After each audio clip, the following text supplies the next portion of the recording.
Hello everyone, I'm Sanghapal Chakranarayan. I welcome you back on our official YouTube channel.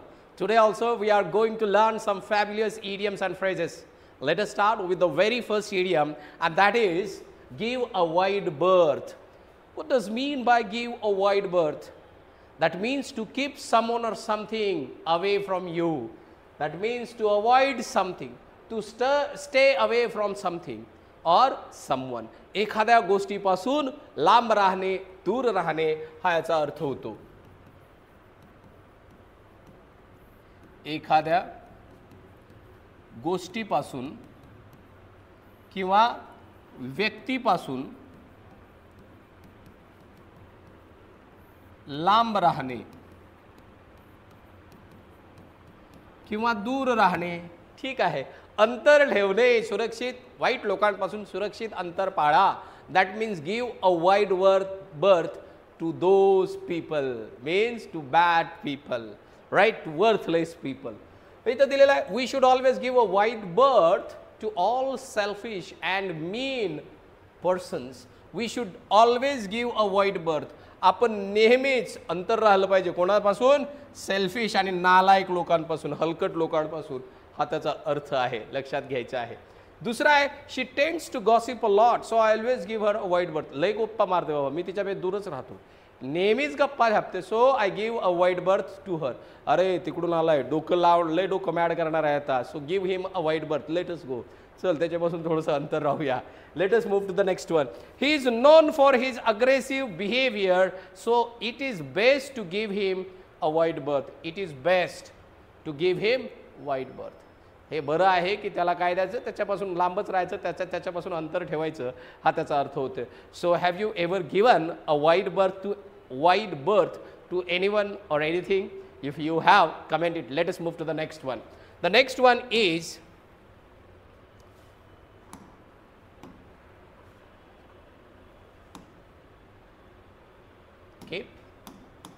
okay.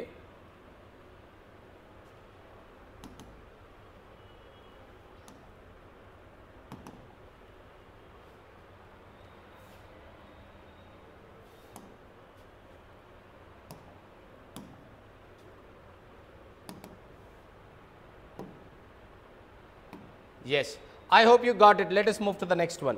The next one is to give a wide berth. Can you see that? Can you see that? अरे बाबा चांगला नाही, ती चांगली नाही. Give a wide berth. Oh wide berth. तिकडे इकडे यायचं नाही, लांब राहायचं, जवळ यायचं नाही. Let us move to the next one. The next one is go to the docks. To be ruin means deteriorating और डिक्लाइनिंग. म्हणजे काय होणे, एखादी गोष्ट रसातळास जाणे.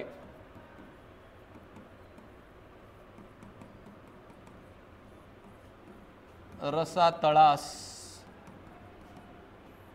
जाणे. ठीक आहे. Go to the dogs. To be ruin सत्यानाश होणे असे म्हणू शकतो. मीन्स डेटोरेटिंग और डिक्लाइनिंग इन क्वालिटी. गुणवत्तेत काय होणे, गुणवत्ता ढासाळणे, एखाद्या गोष्टीची गुणवत्ता ढासाळणे असे म्हणू शकतो.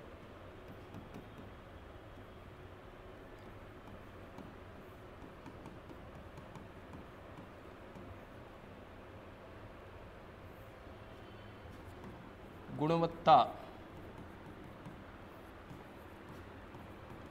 ढासाळणे या अर्थाने सुद्धा त्याला वापरलं जाऊ शकते, एवढं लक्षात घ्यायचं आहे. पहिलं वाक्य आहे the rich industrialist will go to the dogs. The rich industrialist will go to the dogs because of his sons bad habits. त्याला ना तिथं सत्यानाश होईल, तो रसातळात जाईल. का? त्याच्या पोराच्या हॅबिट, सवयी लय घाणेरड्या आहेस बाबा. ठीक आहे.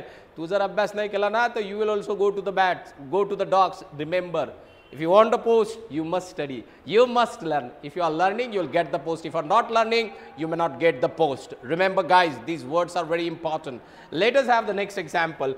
The once beautiful garden has gone to the dogs. एकेकाळी सुंदर असणारं गार्डन आता उजाडलेलं आहे. गॉन टू द डॉग्स म्हणजे काय, आता कंटेक्च्युअल मिनिंग नुसार उजाडलेलं आहे, ते काय झालेलं आहे, एकदम सत्यानाश झालेला आहे त्याचा. Since the gardener stop taking care of it.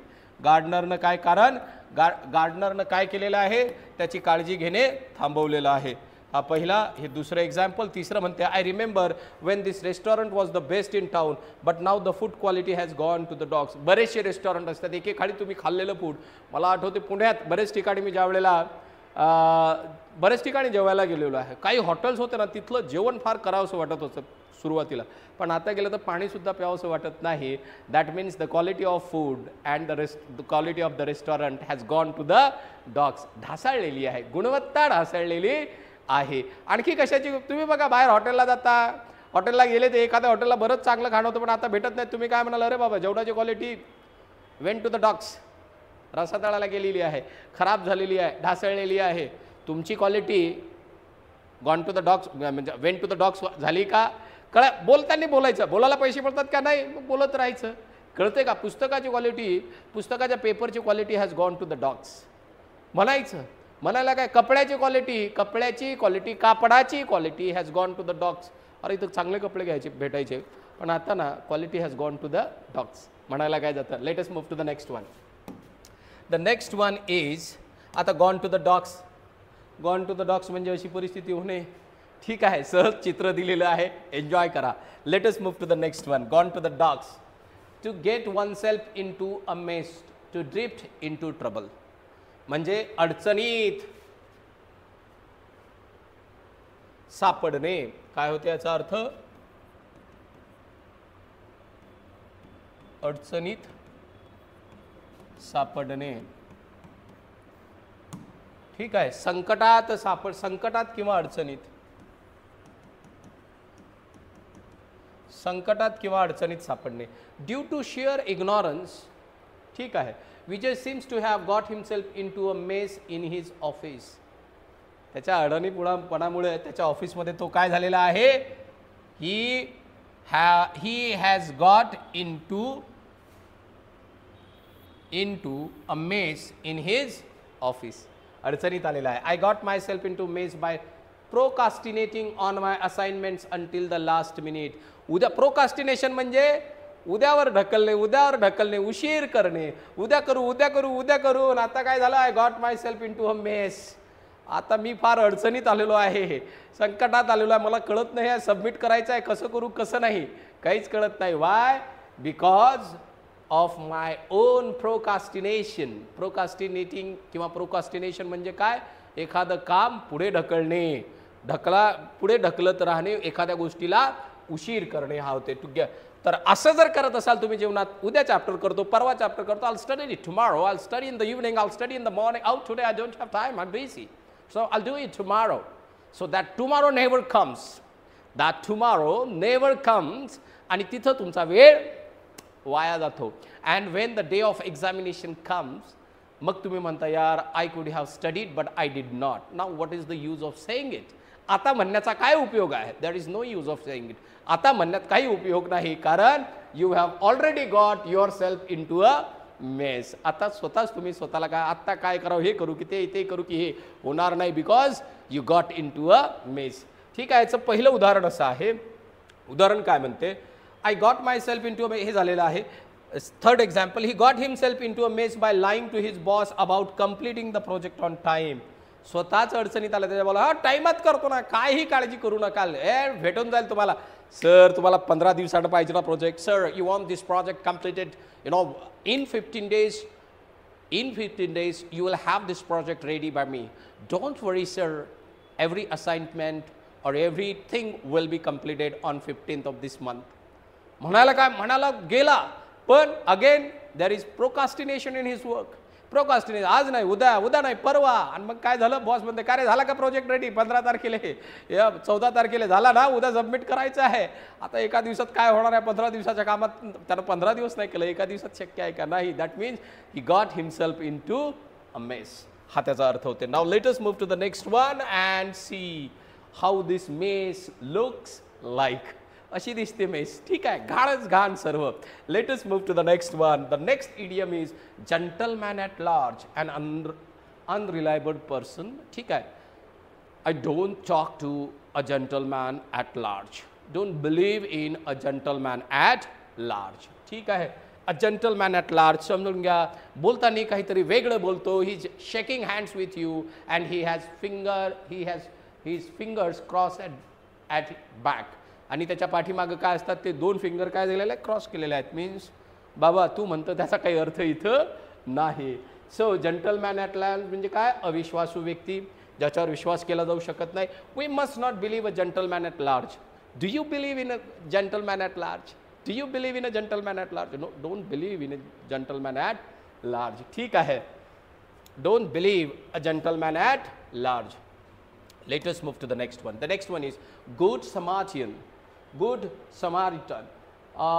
याचा one who helps strangers. मग आता he is a good Samaritan because he always comes to the help of the old and the children in difficulties. Are you good Samaritan? Are you good Samaritan? If you are good Samaritan, then you must help to person who is unknown. म्हणजे कोणाच्या मदतीला झाले, not only to unknown person. एक unknown जरी असेल तर त्याची मदत करणारा जो असतो त्यालाच गुड समारिटन म्हणतात, एवढं लक्षात घ्यायचं, गुड समारिटन. मग आता बघा, हा गडी प्रवासी आहे, इथं पडलेला आहे, बघा याची मदत करतोय, मग हा गुड समारिटन झालेला आहे. हा सुद्धा तसंच करतोय, एकमेकाला हात देतोय, गुड समारिटन झालेला आहे, गुड समारिटन असं त्यांना आपण म्हणू शकतो. Let us move to the next one. The next one is give a good account of oneself, to act creditably. किंवा त्याचा दुसरा अर्थ होतो means to perform well or to present oneself effectively in a particular situation. एखाद्या परिस्थितीत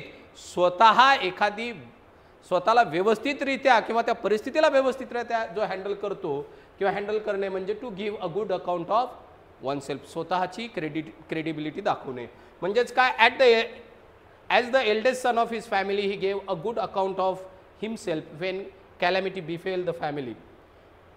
जेव्हा त्याच्या परिवारावरती संकट आलं त्यावेळेला संकटाच्या क्षणी त्यानं काय दाखवलं, a good account of himself.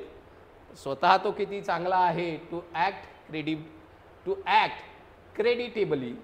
He acted creditably when the calamity fell on his family. ठीक आहे, ही ॲक्टेड क्रेडिटेबली म्हणजेच काय, तर give a good account of oneself. I hope you got it. Let us move on to the next one.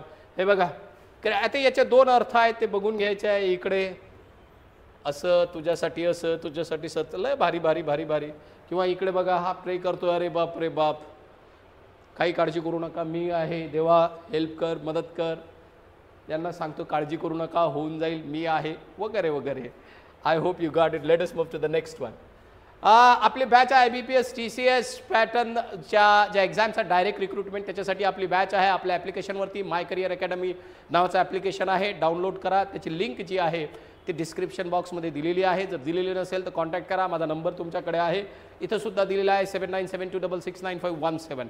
ठीक आहे, बरेचसे video त्याच्यावरती upload झालेला आहे. ज्याला कोर्स परचेस करायचा आहे, बाय करायचा ते करू शकतात. त्याच्यावरती 50% काय दिलेलं आहे, ऑफ दिलेला आहे. सुंदर व्हिडिओज आहेत, बघून घ्या एकदा. Let us move to the next one. Give the devil his due. Give the devil his due म्हणजे काय, नालायक लोकांना सुद्धा त्याच्या चांगल्या कामाची प्रशंसा करणे. नालायक लोकांच्या चांगल्या कामाची सुद्धा काय करणे, प्रशंसा करणे म्हणजे give the devil his due. Give credit to a worthless person for his good qualities. त्याच्यात जर चांगली गुणवत्ता असेल ना तर त्या चांगल्या गुणांची सुद्धा काय केली गेली पाहिजे, प्रशंसा केली गेली पाहिजे. त्यालाच म्हणतो to give the devil his due.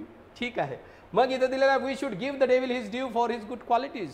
Obviously तुम्ही इतिहास वाचा, तुम्ही रामायण वाचा, महाभारत वाचा, त्रिपिटका वाचा, बुद्ध आणि धम्मा वाचा, गुरुग्रंथ साहिबा वाचा, कुराण वाचा, बायबल वाचा.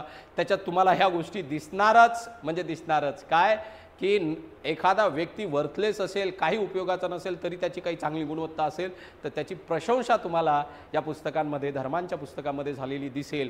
म्हणून म्हणतो you should give a devil his due. Let us move to the next one.